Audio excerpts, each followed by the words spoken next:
এখানে আয়। ঠাকুরের বই যারা পড়বেন শালা শালা বলতো। কোন শালা? বউয়ের ভাই না, পাঠশালা না, গোশালা না, তাহলে কোন শালা? শা মানে মুক্তি, লা মানে নৌকা। ওই মুক্তির নৌকাতে ঠাকুর পারা পার হবে। ওই জন্য ঠাকুরের বই যারা পড়বেন দেখবেন ঠাকুর সবাইকে শালা শালা বলে ডাকতো। তবে আমি বলছি না, ঠাকুর বলছে, এখন ঠাকুরের জায়গায় দাঁড়িয়েছে। তো এইবার নরেনকে নিয়ে বাবা গঙ্গায় নেমেছে, আর গঙ্গায় নেমে বলছে নরেন একবার ডুব দে। নরেন যেই না ডুব দিয়েছে বাবা, ঠাকুর কি করেছে জানো? ওই মাথাটা নিয়ে চুবিয়ে দিয়ে। আচ্ছা বলো মা, যদি কেউ জলে ডুব দেয় আর কারোকে যদি চেপে ধরে থাকা যায় কি রকম হবে? ভিতরটা একেবারে ছটফট করবে না উঠবার জন্য? হাঁকু বাকু করবে না? তা যেই না চেপে ধরেছে একেবারে মাথাটা নিয়ে এসে, নরেন তো ছটফট করছে ভিতরে, কিছুতে আর ঠেলে উঠতে পারছে না, ঠাকুর চেপে ধরে আছে। অনেকক্ষণ ছটফট করার পর ঠাকুর একেবারে হাতটা ছেড়ে দিয়েছে।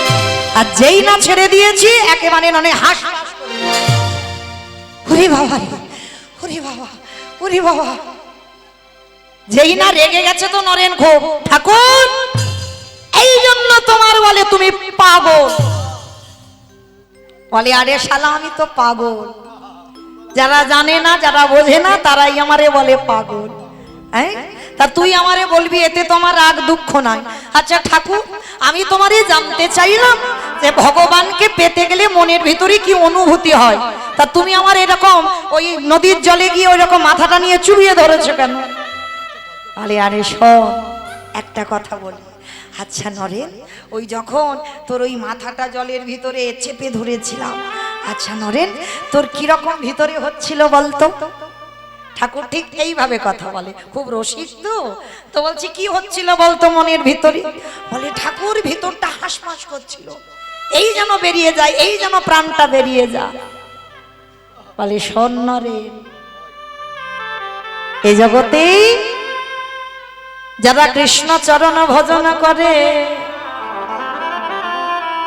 যারা কৃষ্ণ চরণে আরাধনা করে, এই হৃদয়ের মাঝে যতদিন না আকুলি বিকুলি আসবে, তারে কৃষ্ণ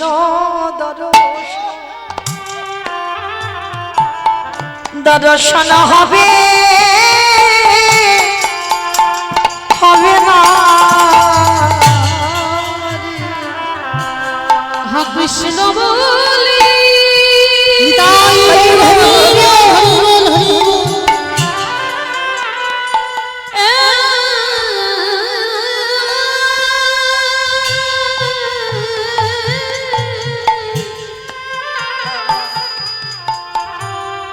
কৃষ্ণ বলে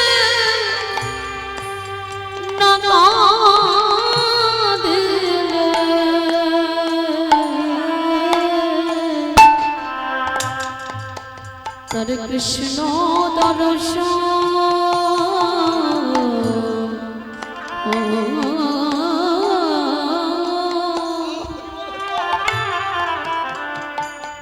দর্শন হবে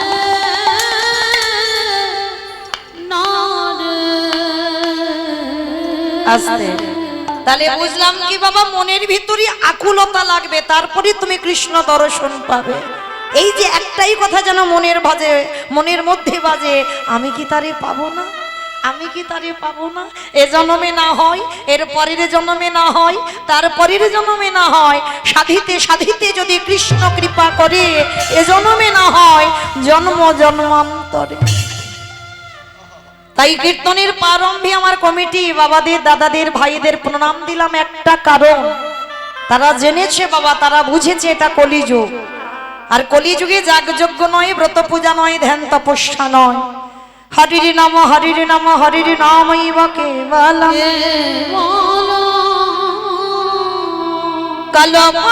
কল্পনাস্তে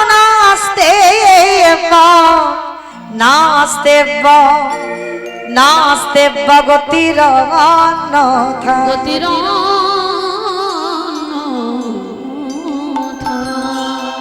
কলির মানুষের হরিনাম ছাড়া কোনো গতি নাই, কোনো গতি নাই, কোনো গতি নাই। আপনারা প্রশ্ন করবেন মৌমিতা, এই যে আশেপাশে কীর্তন শুরু হলো আষাঢ় শ্রাবণ মাস, এ তো আর বন্ধ হবে না, সারা মুর্শিদাবাদ মানে প্রত্যেকটা মোড়ে মোড়ে বাবা কীর্তন হবে, হবে কি না? আর প্রত্যেকটা কীর্তনিয়া ওই একটাই কথা বলবে, হরি নাম শোনো, হরি নাম গাও, একাদশী করো, তুলসী গাছে জল দাও, ভগবানের চরণে তুলসী দাও, ও ছাড়া গতি নাই। কি মাইরা বলবে না? সব কীর্তনিয়ারা এসে একটাই কথা বলবে, কিন্তু কীর্তনিয়ারা বলবে আর আপনারা সব শুনে বাড়িতে চলে যাবেন, হবে না। একটু হৃদয়ঙ্গ করেন। এই যে কীর্তনিয়ারা বলছে হরি নাম ছাড়া গতি নয়, সত্যি কি গতি আছে বাবা? যে যত বড় ধনী হও না কেন, যার যত টাকা থাকুক না কেন, যার যত অর্থ থাকুক না কেন, শেষের দিনে কিন্তু তোমার কেউ সঙ্গী নয়। এইটা যত তাড়াতাড়ি জানবে তত তাড়াতাড়ি তোমার মঙ্গল হবে। কেউ তোমার নয়। আজকে যেটা তুমি ভাবছো আমার, সেটা কালকের অন্য কারোর হবে। ছেলে আমারে, মেয়ে আমারে, জায়গায় আমারে, জমি আমারে, বিষয় আমার, যতই আমারে আমারে করো না কেন, মাসি যদি ভিজে যায় পড়ে থাকবে সরকারি খামা। এসেছো একা, তুমি যাবে একা। যেদিন এসেছিলে মা, সেদিন পরনে একটা সুতো ছিল না, আর যেদিন ভব ছেড়ে চলে যাবে সেদিনও তোমার পরনে একটা সুতো থাকবে না। এসেছিলে খালি হাতে, যাবেও তুমি খালি হাতে। তাহলে কিসের আমার আমার, কিসের আগলে বসে আছো? কৃষ্ণ ভজন ভুলে যাচ্ছ। সারাদিন আমার আমার করলাম, ছেলে পুলে মানুষ করলাম, রান্না বান্না করলাম, সব কাজ করলাম, কিন্তু দিনান্তে কতজন আমরা কৃষ্ণ বলে কাঁদলাম। ভগবান বললেন, হে কলির জি, সারাদিন তোরা কত আবল তাবল বাচাল বলিতে পারো, তাহার ভিতরে কি একবারও কৃষ্ণ বলিতে না? কৃষ্ণ ভজন করতে হবে, কৃষ্ণ সাধনা করতে হবে। তো শেষের দিনে আমাদের সঙ্গে কেউ যাবে না, কিন্তু কর্মফল। মায়েরা মনে রাখবেন, এইটা তোমাদের আমাদের কারোর ছাড়বে না, কর্মফল। কতদিন হরিবাসরে বসলে, কতদিন সাধু সঙ্গ করলে, কতদিন ভক্ত চরণ ধরলে, কতদিন যাবত তুমি গুরু চরণ ভজন করছো, এই ভালো ভালো কর্ম আমাদের সাথে যাবে। আর একটা জিনিস সাথে যাবে, সেটা আমার গ্যারান্টি। জানি না আপনাদের এই গদাগাড়ি মুর্শিদাবাদ জেলায় হয় কিনা, তবে আমার ডায়মন্ডে আছে। সে বড় লোক হোক আর গরিব হোক, দুটো জিনিস ভাড়া করতে হয় মানুষের মৃত্যুর পর। এক হলো খোল আর এক হলো করতাল। আর পিছনে বাজিয়ে বাজিয়ে দেহটাকে বের করে না, বলো হরি হরি, বলো হরি হরি। কি মাইরা তোমাদের গ্রামে হয়তো? বাহ, তাহলে এইবার আমি একটা কথা বলবো, ভেবে বলবেন কেমন? যখন দুর্গা পূজা, কালী পূজা, লক্ষ্মী পূজা, সরস্বতী পূজা, মনসা পূজা, যে কোনো পূজা যখন পূজা হয়, বিসর্জনের দিনে বাবা বড় বড় ডিজে ডিজে বাজে। কি মা তোমাদের গ্রামে হয়? এখানেও হয়? আমি জানি আমার ডায়মন্ডে বুঝি হয়, মানে এখানেও বিসর্জনের ডিজে বাজে। তাহলে ভালো করে ভেবে দেখেন, তাহলে সেটাও তো মা। তাহলে মাকে যখন বিসর্জন করতে যাচ্ছ, তখন তুমি ডিজে বক্স বাজাচ্ছ।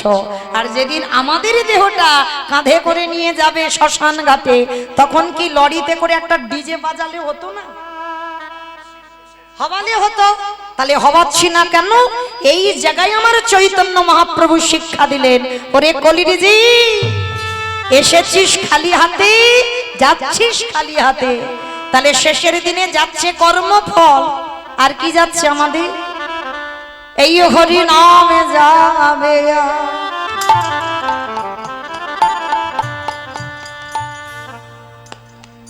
আমাদের পছা দেখা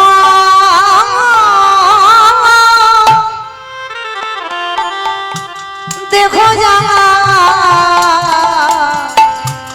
যাবে, যেদিন তুমি নিতাই গৌর প্রেমানন্দে হরি বল, হরি বল।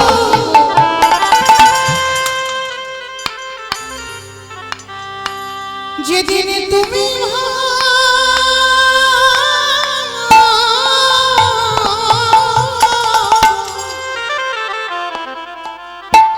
হরি বল, হরি বল। ওই ভব পারে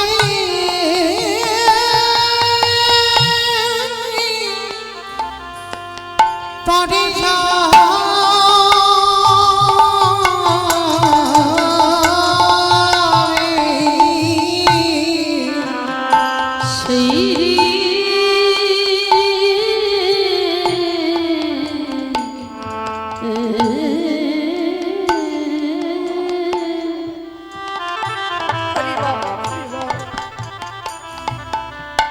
সেই দিন নাম যাবে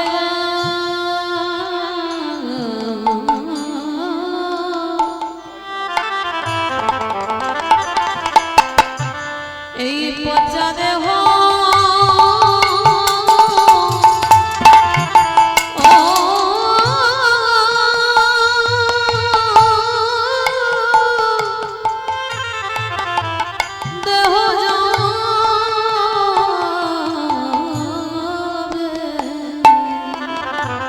ও ভাই সেদিন সঙ্গীর সাথী আমাদের কেহ থাকবে না যেদিনে ভব ছেড়ে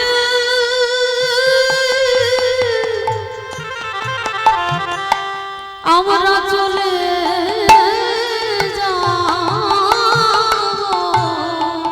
আমাদের কারোর কৃষ্ণ ভজন ভজন হলো না কৃষ্ণ বলে বলে এই ভাবে দয়াল আমার মত পাপী জগতে আর কেহ না বলে এই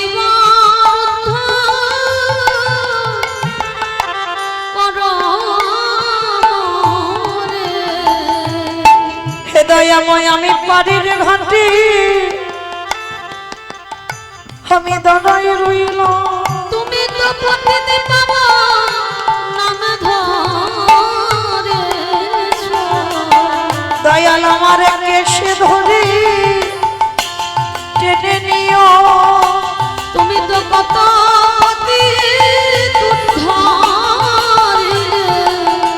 হে দয়াল তুমি বিনে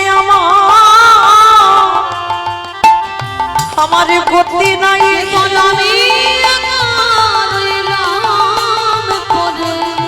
দয়ালি একেবারে কেশে ধরে টেনে নিও দয়াল পার ঘাটাতে আমি দাঁড়াই রইলাম যেন আমার চরণ ছাড়া করোনা দয়া শুধু আমি পতিতে বলে পাইছিল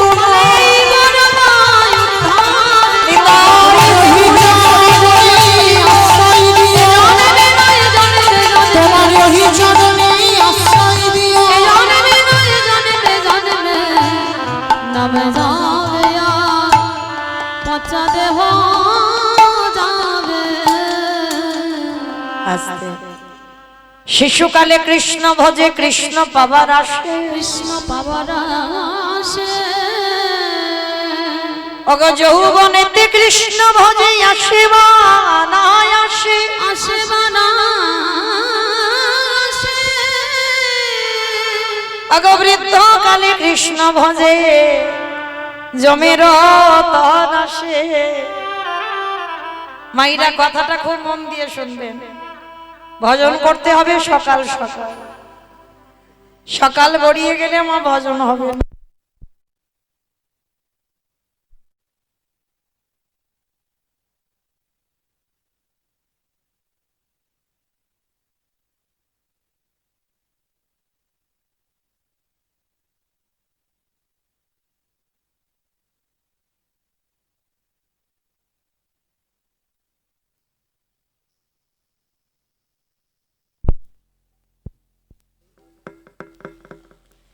जनिताई जय राधे श्याम निताई गौर कृष्ण प्रेमानंदे हरि बोल হরি বল শিশুকালে কৃষ্ণ ভজে কৃষ্ণ পাবার আসে, যৌবনেতে কৃষ্ণ ভজে আসে বা না আসে, বৃদ্ধকালে কৃষ্ণ ভজে জমের তর আসে।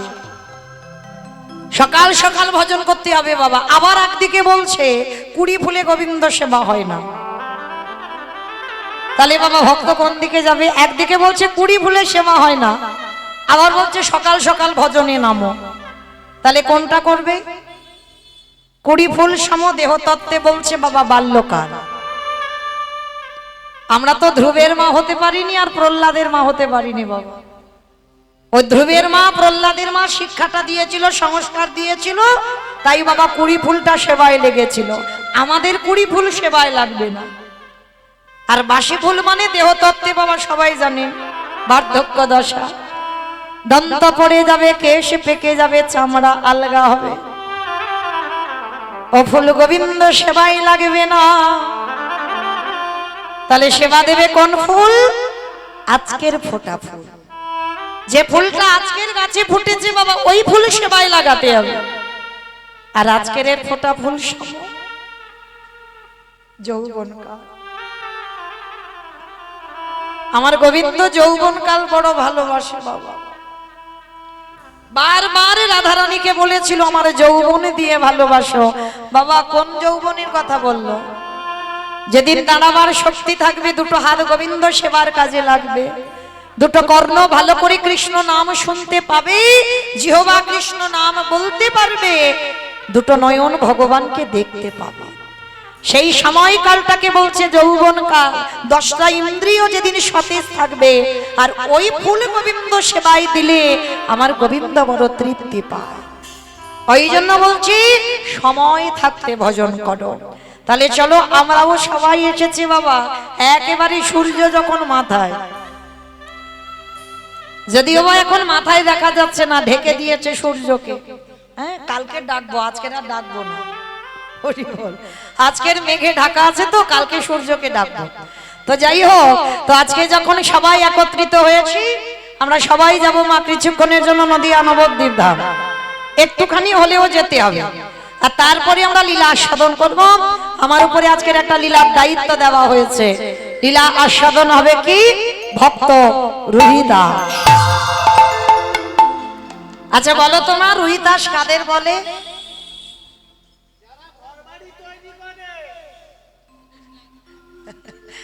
যারা ঘর বাড়ি তৈরি করে তাদের রুহিদাস বলে।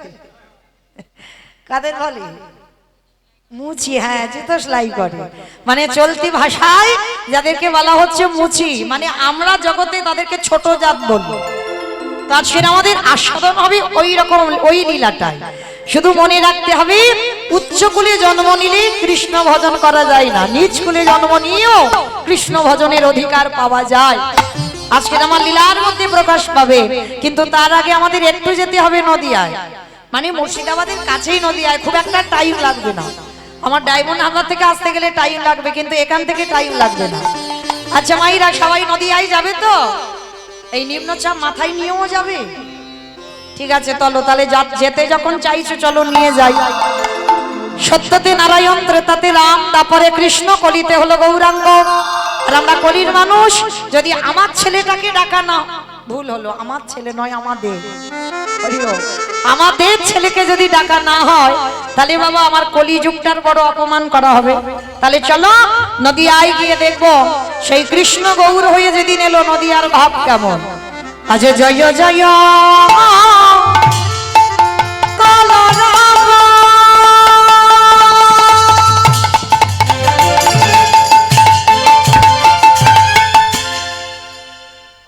কলরাম মানে কি গো? মারামারি। মারামারি। কলরাম মানে মারামারি।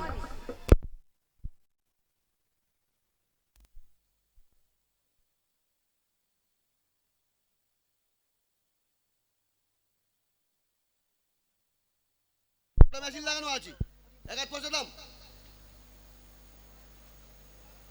জয় রাধে। হরে কৃষ্ণ। নিতাই গৌর কৃষ্ণ প্রেমানন্দে হরি বল। হরি বল। তোমাইরা কলরম মানে গন্ডগোল, হইচই, কিন্তু মা এখানে তো গন্ডগোল হইচই কিচ্ছু হচ্ছে না। হচ্ছে কই হচ্ছে কই, আমি তো শুনতে পাচ্ছি না। একটু প্রেম সে দেখি একবার সবাই। আজ জয় জয় কাল নব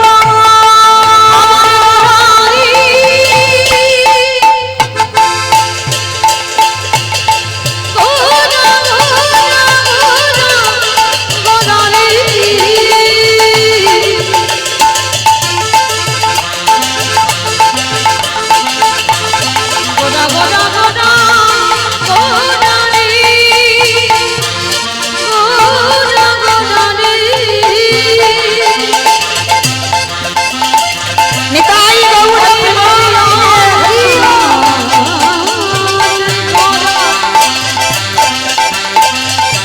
আমার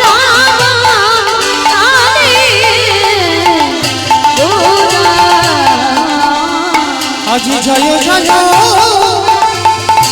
কালো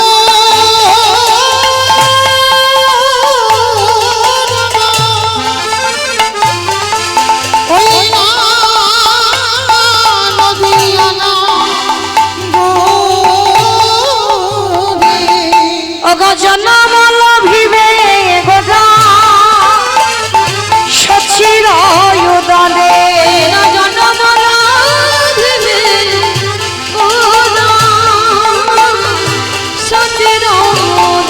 ওই না জানালা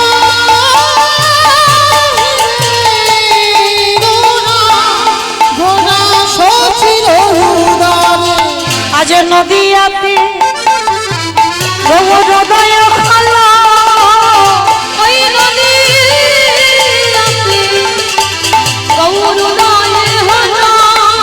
এই কলির জীবে উদ্ধারিতে কৃষ্ণ প্রেমে প্রচারিতে বলি মানব জনম ধন্য করিতে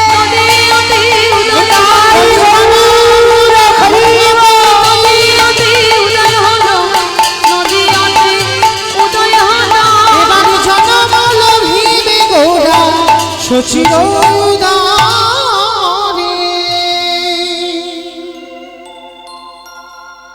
নদিয়ার মাটিতে কৃষ্ণ গৌর হয়ে এলো, কিন্তু বাবা মায়ের নাম হলো সচী ঠাকুরানী আর বাবার নাম হলো জগন্নাথ মিশ্র। ওটা আমরা আপনারা সবাই জানি। কিন্তু সচী মায়ের প্রথম গর্ভের ছেলে তো নিমাই নন, দশম গর্ভের ছেলে হচ্ছে নিমাই। প্রথমে সচী মার 8টা কন্যা সন্তান হয়েছিল। শুনে নাও মা, আমরা জগতে অনেক নারীরা আছি যারা সন্তান জন্ম দিয়ে প্রথম সন্তান মারা যায়। আমরা অনেক অনেক এই গ্রামাঞ্চলের মায়েরা বলি সে নারীর মুখ দেখা মহাপাপ। ও নারী নাকি কোনো শুভ কাজে লাগে না। ও নারীর মুখ দেখে কোথাও গেলে আমাদের যাত্রা শুভ হয়ে যায়। কেন না, ওর প্রথম গর্ভে সন্তান নাই। এটা গ্রামাঞ্চলের মানুষদের একটা ধারণা আছে মা। কিন্তু এইবার আপনারা বিচার করে দেখেন, যিনি বিশ্বের স্রষ্টা মালিক ভগবান, তারই মা সচী মা প্রথম কোলেই তো 8টা মেয়ে মরে গেল। বড় ছেলে এলো বিশ্বরূপ, অদ্বৈত আচার্যের সঙ্গে টোলে পড়তে গিয়ে বাবা দক্ষিণ ভারত গিয়ে সন্ন্যাসী হলো। দশম গর্ভে নিমাই এলো, সেই নিমাইও 24 বছর বয়সে নিমাই চলে গেল সর্বত্যাগী সন্ন্যাস। তাহলে এইবার আমাদের জানার বিষয় বাবা, ভালো করে এই জায়গাটা মন দিয়ে শুনবেন। এই যে ভগবানের মা আপনাদের আমাদের মতো মা নয়, ভগবানের মা হয়ে বাবা তার কেন 10-10টা সন্তান সন্ততি চলে গেল? একটা দুটো হলে নয় মানা যেত, 10-10টা ছেলে মেয়ে একটাও কেউ কোলের কাছে রইল না মা বলে ডাকার মতো। তাহলে অপরাধটা কি এমন করেছিল ভগবানের মা যার জন্য একটা সন্তান মা বলার মতো রইল না? একটা কথা মনে রাখবে মা, কাঁদালে কাঁদিতে হয় এ কথাটা মিথ্যা নয়। এই কথাটা খুব গুরুত্বপূর্ণ কথা। আপনারা আমরা মানতে চাই না, বিশ্বাস করি না, কিন্তু তুমি যদি জীবনে কাউকে না কাঁদাও, তোমার কাছে তোমার জীবনে তো কান্না রিটার্ন আসবে না। তুমি যদি কারোর সম্পদ চুরি করো, তোমার সম্পদ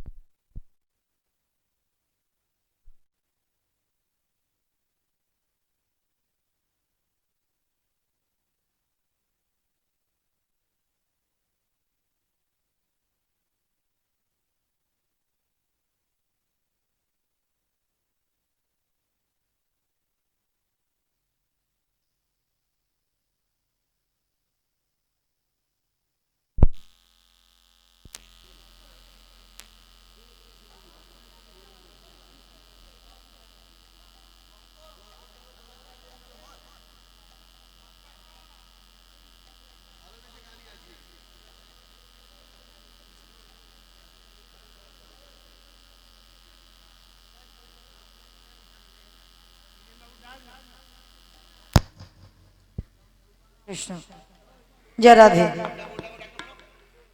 আমি একটু মৃগের বাবাকে ডাকছি, হরিবাসরে আসবেন। কিছুক্ষণের জন্য অন্তত জেনারেটরটা চালিয়ে রাখেন, আমার অনুরোধ। কারণ বারবার এরকম ব্যাঘাত হলে তো কীর্তন হয় না বাবা, বারবার এরকম চলে যাবে। আর এদিকে আমাদের এই মেশিনগুলোও আছে, যন্ত্র আছে, সব পুড়ে যাবে। তখন পরে আবার কালকে সূর্য পূজাটা আবার হুটহাট করে কে করবে, তখন চিন্তা থাকবে না। কমিটি দাদাদের অনুরোধ, জেনারেটরটা চালিয়ে রাখো কিছুক্ষণের জন্য, কেমন? নিতাই গৌর প্রেমানন্দে হরি বল। হরি বল হরি বল। তাহলে ভগবানের মা, সেই ভগবানের মা হয়ে মা প্রথম 8টা মেয়ে চলে গেল কেন? ওই যে বাবা কাঁদালে কাঁদিতে হয়, এ কথাটা মিথ্যা নয়। তুমি তো নিশ্চয়ই কাঁদিয়ে রেখেছো, ওই জন্য তুমি ভগবানের মা হয়েও ভগবান তোমাকে ছেড়ে দিল না। এই যে মা দেখবেন জগতে আমরা অনেকে দুঃখে আছি, অনেকে সুখে আছে। আর যারা দুঃখ পাচ্ছে, কষ্ট পাচ্ছে, জ্বালা যন্ত্রণা পাচ্ছে, অন্যের ঘাড়ে দোষ চাপাচ্ছে, বলে অমুকের জন্য আমার জীবনটা বরবাদ। না, চরণ ধরে আমি হরিবাসরে দাঁড়িয়ে বলে যাই, জীবনে কোনোদিন কারোর নামে দোষ চাপিয়ে দিও না। তোমার জীবনে যদি, তুমি যদি জীবনে কাউকে কষ্ট না দাও, তোমার জীবনে কষ্ট আসবে না। এটা আসতে পারে না, এটা কোনোদিন হতে পারে না। যার জন্য ভগবান নিজের মায়ের দ্বারা শিক্ষা সমাজকে দিয়েছে। 8টা মেয়ে মরে গেল, বড় ছেলে চলে গেল, ছোট ছেলে নিমাইও চলে গেল কেন? তাহলে ভগবানের মা সচিমা নিশ্চয়ই কাউকে কাঁদিয়েছিল। কাকে কাঁদিয়েছিল বাবা? এই কার কথা জানতে গেলে আমাদের একটু যেতে হবে ত্রেতা যুগ। ত্রেতা যুগে যেদিন বাবা ভরত জননী কইকেয়ী মা, রামচন্দ্র 14 বছরের জন্য মনে যাবে আর ভরত হবে রাজা। এই সংবাদটা শুনে আমার কৌশল্যা মা, রামের মা, কেঁদে বলেছিল, কইকেয়ী তোর ভরত রাজা হবে, এতে আমার এতটুকু দুঃখ ছিল না। কারণ তুই যেমন ভরতের মা, আমিও তো ভরতের মা, হতে পারি সৎ মা, কিন্তু আমিও তো মা। তাহলে তুই তোর ভরতকে রাজা করবার জন্য তুই আমার রামকে 14 বৎসর বনবাসে পাঠালি কেন? আমি কি এমন অন্যায় করেছিলাম যে আমার রামকে তোর বনবাসে দিতে হলো? কৌশল্যা কাঁদছে, রামকে ডেকেছিল, রাম, তোর বিমাতা কইকেয়ী তোকে 14 বছর বনবাস দিয়েছে বাবা। তবে আজকে যখন বনবাসে যাবি, যাবার কালে আমাকে একটা কথা দিয়ে যাবি রাম। কি কথা মা? শোন বাবা, এর পরের জন্মে যদি কোনোদিন তুই আসিস, আমার গর্ভে তুই আসবি না মা।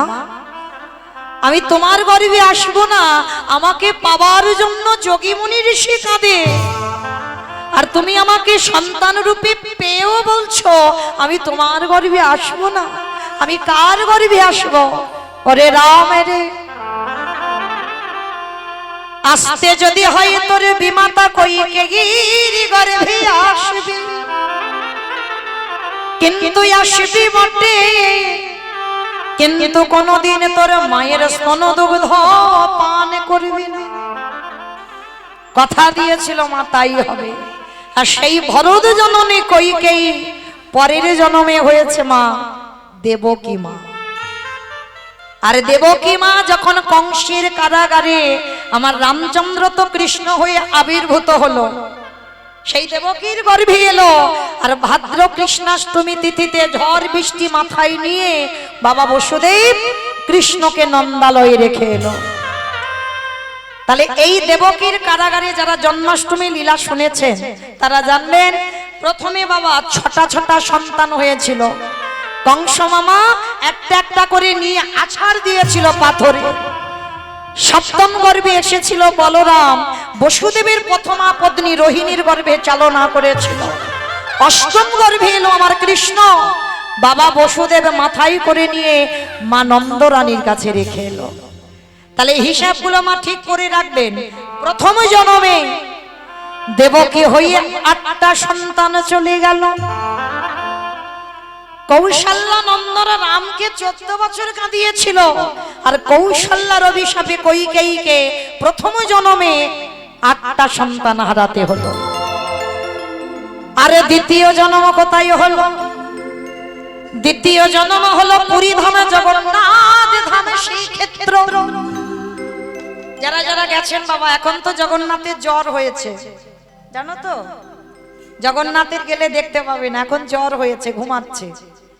ওই যে স্নান যাত্রা গেল না, এমন স্নান করানো করিয়েছে, সারা বছরে করাবি না, আর এমন স্নান করাবে বাবা, 1 সপ্তাহ জগন্নাথ জ্বরে পড়েছে। হ্যাঁ, জগন্নাথের দরজা বন্ধ।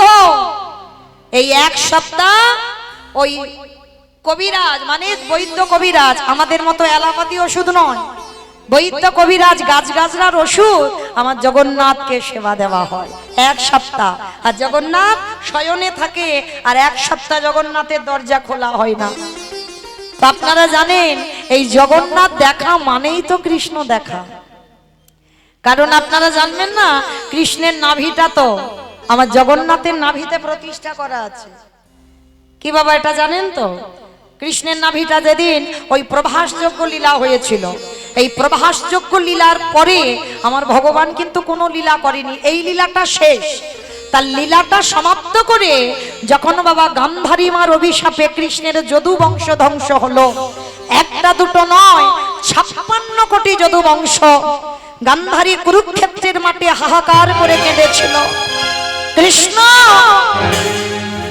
আমার কুরু বংশটাকে তুই যেমন ধ্বংস করে দিলি বাবা, আমি তোকে ছেড়ে দেব না, আমার মতো করে তোকেও কাঁদতে হবে। ভগবান কৃষ্ণ হেসে বলেছিল, পিসি বৃথাই তুমি আমার উপরে দোষ চাপাচ্ছ, আমি তোমার 100টা ছেলেকে কেড়ে নিইনি। একটাই কথা মনে রেখো, চোরের ধন বাটপাড়াই নেয়। এটা চলতি কথা বাবা, চোরের ধন বাটপাড়ায় নেয়। পিসি তুমি তো 100টা ছেলে চুরি করেছ, যার জন্য তোমারও সেই ছেলে কটা চুরি হয়ে গেল। আর শুধু শুধু আমার কাঁধে দোষ চাপাচ্ছ, আমি তোমার ছেলেগুলোকে কেড়ে নিয়েছি। কখনো নয়। তুমি কেন ভুলে যাচ্ছ পিসিমা? যেদিন তোমার পাপের ভরা পূর্ণ হবে, সেদিন তো ধ্বংস হবেই হবে। গান্ধারী কেঁদে বলেছিল, কৃষ্ণ আমি মানলাম আমি অপরাধ করেছি, আমি মানলাম আমি ভুল করেছি, আমি দোষ করেছি। পারলি না বাবা? আমার 100টা ছেলের মধ্যে একটা ছেলেকে একটু কৃষ্ণ ভক্ত করে দিতে, একটা ছেলেকে একটু ধার্মিক করে দিতে, আমার 100টা ছেলে হয়ে গেল অধার্মিক। তাই তো কুরুক্ষেত্রের মাঠে ধ্বংস হয়ে গেল। তবে কৃষ্ণ আমি জানি আমি অন্যায় করেছি, আমি অপরাধ করেছি, তবু আমি তোকে ছেড়ে দেব না।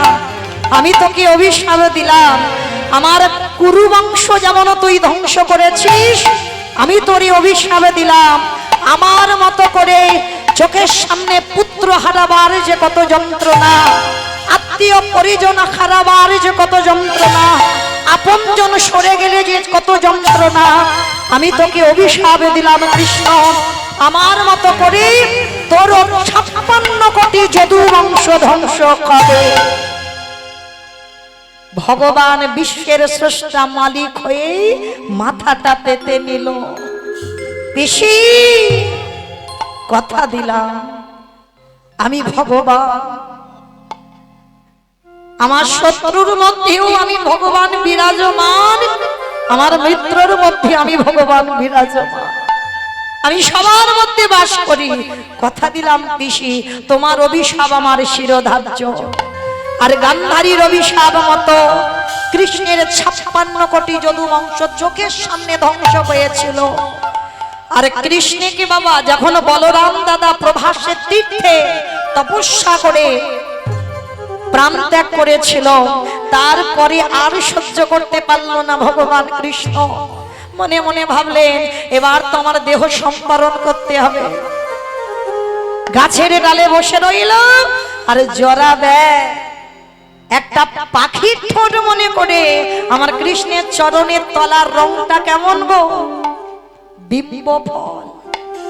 এই বিম্ব ফল কাকে বলে? যেটা চলতি কথাই বাবা বলে তেলাকচু ফল। ওই তেলাকচু ফল পাকলে যে রং হয়, ওটা কিন্তু লাল ঠিক নয়, পাকলে যে রং হয়, মহাজনেরা বলছেন ওই বিম্ব ফলের মতো আমার কৃষ্ণের চরণের তলার রং।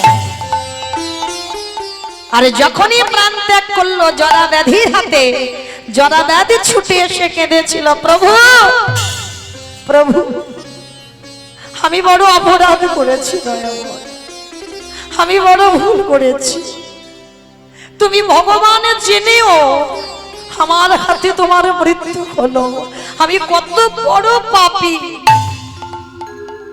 ভগবান হেসে বলেছিল, শোনো জরা, এই পৃথিবীতে যা যা কিছু ঘটে আমার চিত্রপটে, পৃথিবীতে কারোর ইচ্ছাতে কারোর অভিশাপে আমি দেহ ত্যাগ করিনি।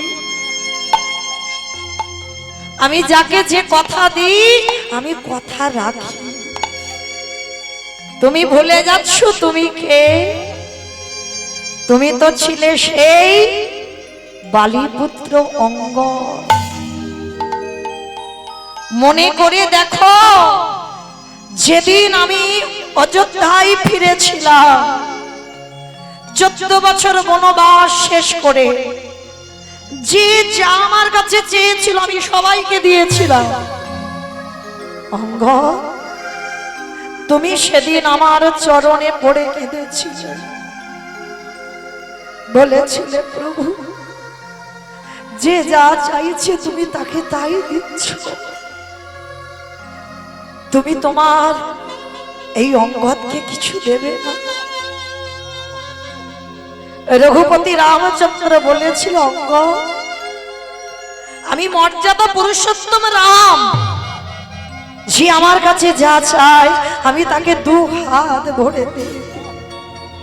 বলো তুমি আমার কাছে কি চাও? ওরকম করে বললে হবে না ঠাকুর, আগে আমার মাথা ছুঁয়ে প্রতিজ্ঞা করো, আমি তোমার কাছে যা চাইবো তুমি দেবে। রামচন্দ্র বলেছিল, বেশ অঙ্গদ, আমি তোমার মাথা ছুঁয়ে বললাম, তুমি আমার কাছে যা চাইবে আমি তোমাকে দেব দেব দেব। অঙ্গদ প্রভুর চরণ দুটো ধরে বলেছিল, প্রভু দিতে যদি হয় তুমি আমার একটাই বর দিও, আমার বাবার মৃত্যুর প্রতিশোধ যেন নিতে পারি।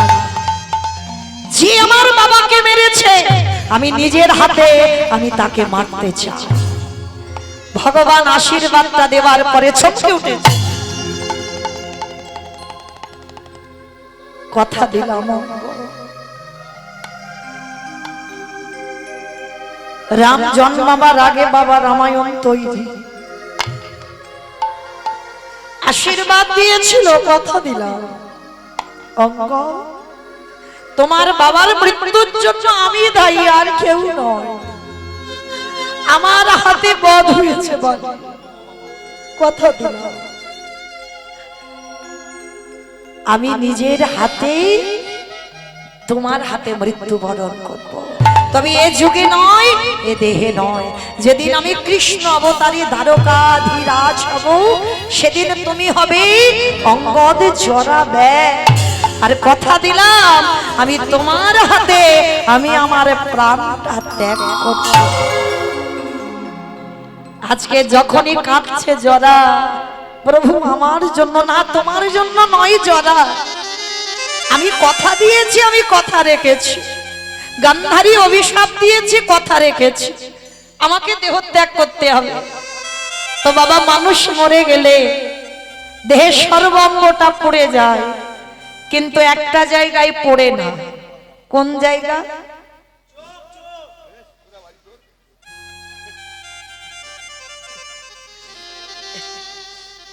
নাভি। এই নাভিটা পড়ে না মানুষের, যেটাকে অনেকে বাড়িতে এনে বাবা মন্দির বানায় বাবা মা স্মৃতির উদ্দেশ্যে, আবার অনেকে গঙ্গার পাড়ে পুঁতে দিয়ে আসে, যার যেমন মনের বাসনা থাকে। তাই নাভিটা পড়ে না। কৃষ্ণের নাভি চন্দন কাষ্ঠে পোড়ানো হলো। মুখাগ্নি করেছিল কে? তৃতীয় পাণ্ডব অর্জুন। মুখাগ্নি করা হলো, কৃষ্ণের দেহটা পুড়ে ছাই। নাভিটা পুড়লো না, নাভিটাকে ভাসিয়ে দেওয়া হলো। প্রভাসিত জলে ভাসানো হলো, আর ওই নাভিটা ভাসতে ভাসতে যে সমুদ্রে আপনারা আমরা পাল্টি খেতে যাই, যেদিন আপনারা জানেন, যেদিন আপনারা জানেন বিশ্বকর্মা ওই যে বাবা রাজা ইন্দ্রদুম্ন রাজা জগন্নাথ বলরাম সুভদ্রা প্রতিষ্ঠা করেছিল। এখন যে মূর্তি আমরা দেখতে পাই, এই মূর্তিটা কথা দেওয়া ছিল 21 দিনের আগে দরজা খোলা যাবে না। 21 দিনের আগে দরজা যদি খোলো তাহলে যে পর্যন্ত মূর্তি গড়া হবে সেই পর্যন্ত থাকবে। তা গুন্ডিচামা মনে মনে ভাবলো খুটখাট আওয়াজ হচ্ছে না, কি মূর্তি তৈরি হচ্ছে, একবার দেখি মরে টরে গেল না তো। যখনই খুলে দিল 21 দিনের আগে, তখন মা সুভদ্রার হাত দুটো হয়নি। এটা তো একটা কাহিনী আপনারা জানেন, কিন্তু এইটা আসল কাহিনী নয়, এটা আসল ঘটনা নয়। ওই যে জগন্নাথ বলরাম সুভদ্রা যে মূর্তি আমরা জগন্নাথ ধামে গিয়ে দেখতে পাই, ও মূর্তিটা কেন ওই রকম জানো? ওই মূর্তিটা দ্বাপর যুগে দেবর্ষি নারদ প্রথম দেখেছিল, আর নারদ মুনি ভগবানের কাছ থেকে কায়দা করে চেয়ে নিয়েছিল প্রভু কলিযুগে ওই রূপ যেন জগতে দেখতে পায়। কবে করেছিল জানো? একটু বলি মা, যেহেতু আমার আসছেই রথযাত্রা, একটু শুনতে হয়। তো আজকে এই জগন্নাথ বলরাম সুভদ্রার মূর্তিটা ওই রকম কেন, কিসের জন্য?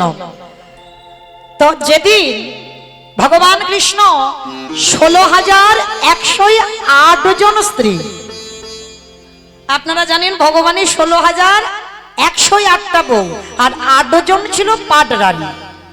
ভালো করে বিচার করবেন বাবা, এ জগতে জড় জগতের কোনো প্রেম ভালোবাসা নয়।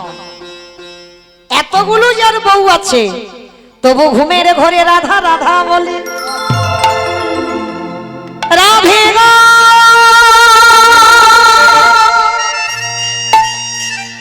রাধে গো,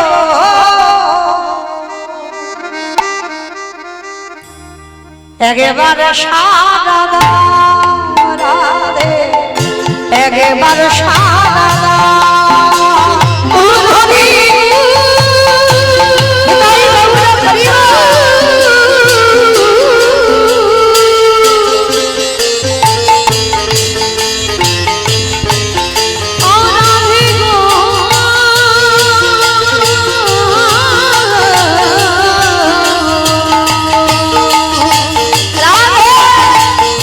রাধে গো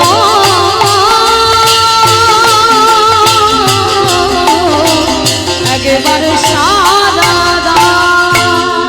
শমশায়রের মরালিনী রাধে, সংসারের মদালিনী রাধে, কৃষ্ণ প্রেম প্রদায়িনী রাধে, কৃষ্ণ প্রেম প্রদায়িনী রাধে, গাম্ভীর্যশালিনী রাধে, গাম্ভীর্যশালিনী রাধে, রাধে গো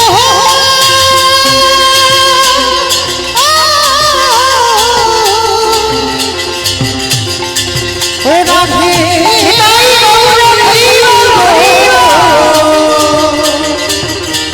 একেবারে সারা রাধে, একেবারে সারা আস্তে আমার যে মানুষটা 16,008টা বউ, তবু রাত্রিবেলা রাধে রাধে বলে খুঁজে বেড়াচ্ছে। অমাইরা বাচ্চিক জগতের কথা বলো, বউরা রেগে যাবে না? যদি বউদের পাশে ঘুমাচ্ছে, তবু সে ঘুমের ঘরে রাধা রাধা বলে বারবার চমকে চমকে উঠছে। তামাশ কি করেছে বাবা, 8 জন স্ত্রী ওই রোহিণী মাতার কাছে গেছে। মা, একটা কথা জিজ্ঞেস করব? কি বৌমা? বলছিলাম কি, তোমার ছেলেরা ওই রাত্রিবেলা করে ঘুমায়, কিন্তু একটা নাম ধরে ধরে কাঁদে, বলে কি নাম? বলে রাধা। আর যেই না রাধা বলেছে, রোহিণী মা শোনার সঙ্গে সঙ্গে চমকে উঠেছে। রাধা শোনার সঙ্গে সঙ্গে চমকে উঠেছে। তারপর সত্যভামা, রুক্মিণী, জাম্ববতী, কালিন্দী, মানে 8টা বউ এসে বলছো, মামা তুমি চমকে উঠলে কেন? বলে দেখো বৌমা, আমি যে তোমাদেরকে বলবো তা ছেলের ভালোবাসার কথা কি বলা যায়? কেন বলা যায় না? ওই রাধা কে, কি তার রূপ, কত রূপবতী, যে আমরা এত সুন্দর রূপবতী, আমরা রাজকন্যা, কিন্তু ঘুমের ঘরে আমাদের নাম একবারও বলে না, রাধা রাধা বলে কেন? বলে বেশ। সত্যভামা রুক্মিণী জিজ্ঞেস করছে রাধাটা কে, কেমন দেখতে, কেমন গুণ? রোহিণী মাতা বলছে বলবো, কিন্তু আমি তো মা, তা আমি মা হয়ে যখন ছেলের ভালোবাসার কথা গল্প করব, তবে লোকালয় করলে হবে না, কারণ আমার ছেলের কানে যদি একবার যায় তাহলে আর আমি এখানে থাকতে পারবো না। চলো তাহলে কোথায় যাব? একটা ঘরে গেছে, জানালা দরজা বন্ধ, আর সুভদ্রা বোনকে দরজায় দাঁড়িয়ে করে দাঁড় করিয়েছে।